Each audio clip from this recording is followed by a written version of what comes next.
नमस्कार दोस्तों, आप सभी का हमारे इस चैनल में हार्दिक स्वागत है।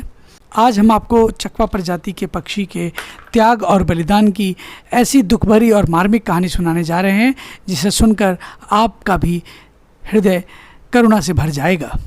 एक नदी के किनारे चकवा और चकवी पक्षी का जोड़ा रहता था।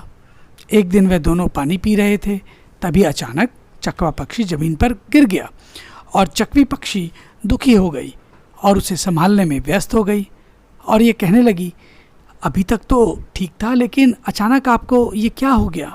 हे भगवान, ये क्या हो गया?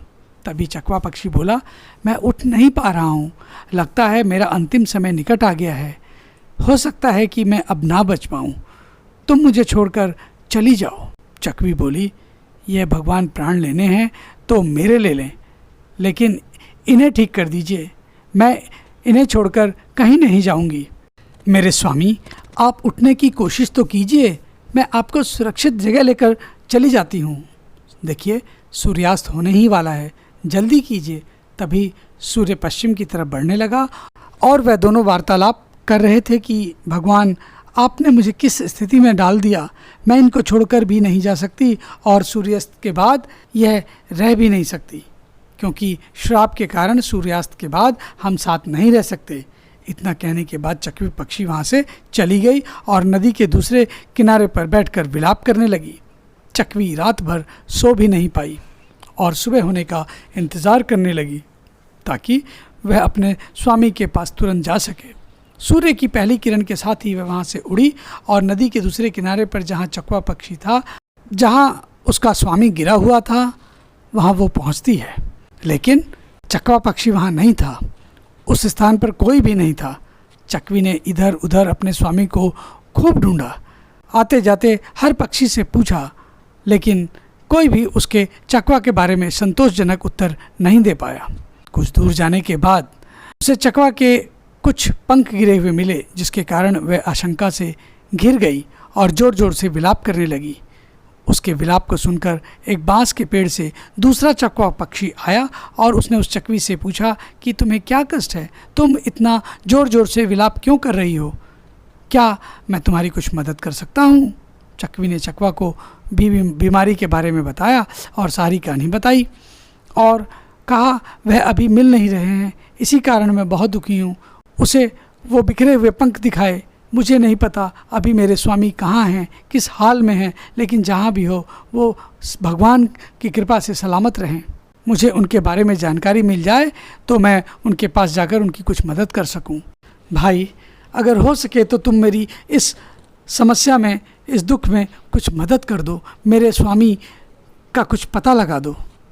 यह सुनकर वो चकवा बोला, देखो, तुमने मुझे भाई कहा है, इसलिए अब मैं तुम्हारी अवश्य मदद करूँगा।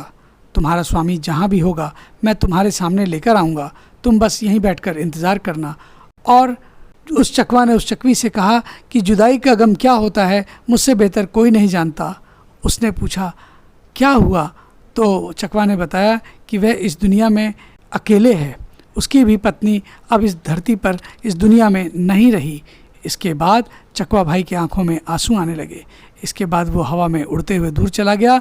चकवी बिना खाए पिए अपने स्वामी का वहीं बैठकर इंतज़ार करने लगी।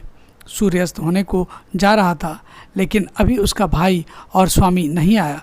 उसने सोचा अब उसका पति इस दुनिया में नहीं रहा, इसलिए वह भी अपनी जान देने को तैयार हो गई और पानी में अपना शरीर डुबाने लगी। तभी पीछे से उसके स्वामी की आवाज़ उसे सुनाई दी और वो कहने लगा, यह तुम क्या कर रही हो? मैं अब वापस आ गया हूँ। तभी चकवी बोली, भाई, आपने मुझ पर बड़ा उपकार किया है। वो पानी से बाहर आती है, बहुत प्रसन्न होती है और अपने उस चकवा भाई को बहुत बहुत धन्यवाद देती है। भाई, आपने मेरे जीवन साथी को वापस ला दिया, मैं हमेशा आपकी ऋणी रहूँगी। आपने इन्हें कैसे ढूंढ लिया?